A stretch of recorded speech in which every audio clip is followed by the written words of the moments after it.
right, now to Illinois and legislation that has been passed as of Sunday, as this marathon session of the legislature wrapped up, to ban student cell phones. I've still got a high schooler at home. She would not like this, but they're not going to have their phones from first bell to last bell. And so joining me now is reporter Sean Reed, who's been covering this. So, Sean, Illinois joins a number of other states across the nation that have done this, basically to say students should pay attention to their teacher and the instruction instead of looking at their phone and finding out how many likes their last social media post received.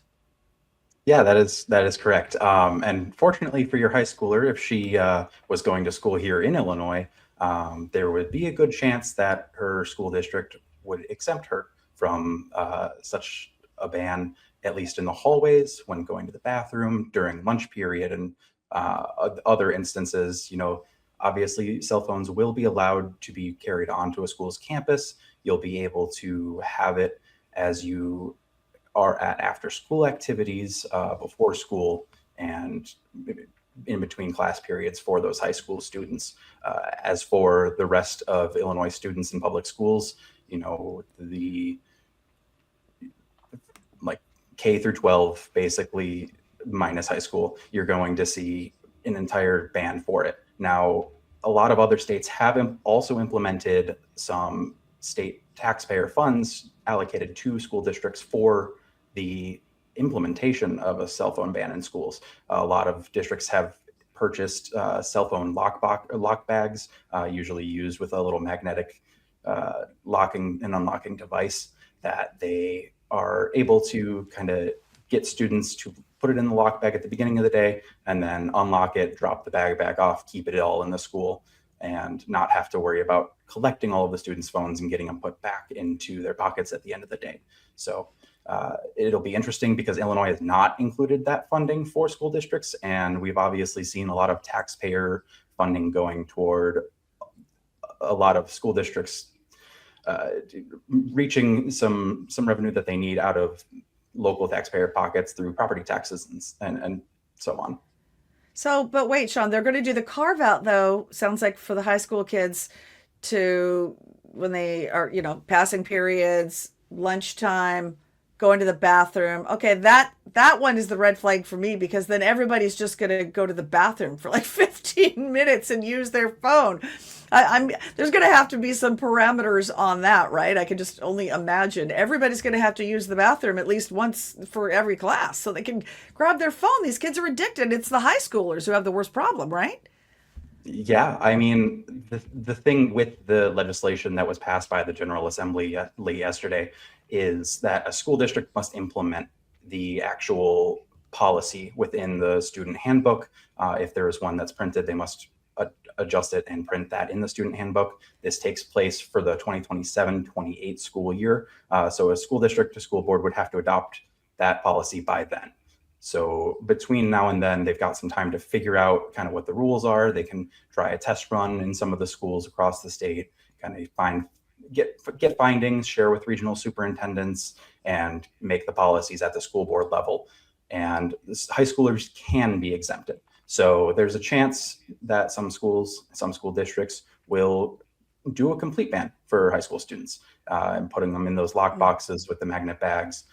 It's really ultimately local control, which is something that we've seen being cut back on in some other instances of legislation down here this week. Now, your session in Illinois went extra long, like a month longer than it was supposed to go. And it sounded like there was a lot of discussion about cuts, the federal cuts, and HR1, blaming Trump for some of the cuts. Is that the main reason why the session ended up going as late as it did this year?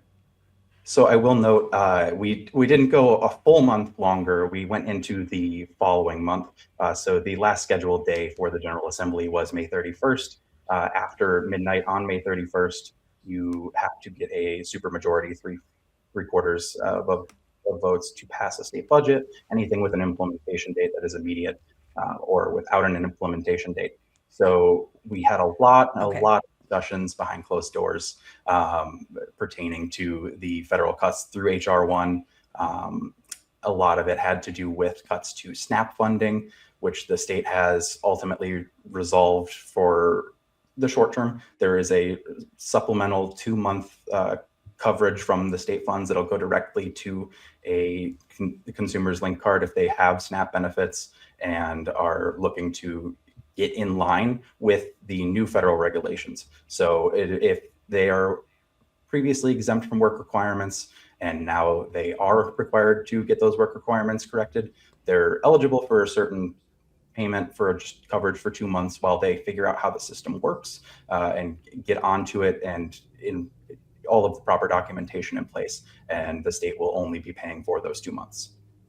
And Sean, I'm wondering if minority Republicans in Illinois kind of have the same takeaway from legislative session that minority lawmakers, Republicans in Washington do, similar legislative makeups, I know, between the two states. So in Washington, Republicans basically said, we don't have a revenue problem. We have a spending problem. We've got plenty of money pouring into state coffers. We don't need more taxes. We just have to stop spending at these crazy levels. Do minority Republicans in Illinois kind of share that sentiment as well? Definitely. That is actually word for word a quote that I've heard in committee hearings on the House and Senate floors, all throughout the session, really, since January, February, when they've kind of to order and started introducing new legislation for the year. It's been definitely interesting to kind of see those criticisms develop as time has moved. A lot of their criticisms have moved from the state's got a general problem with spending on state services toward the state is able to cut back on spending on some state services in order to shift that money over to cover the gaps from federal cuts. So the criticism itself has changed, but that base of it is not a funding problem, it's a spending problem is definitely the same situation here in Illinois. Yeah, sounds exactly like what we've got here in Washington. Sean, thank you so much for joining us on today's episode. Check out the story at the Center Square Illinois page. Again, thanks for your time, Sean.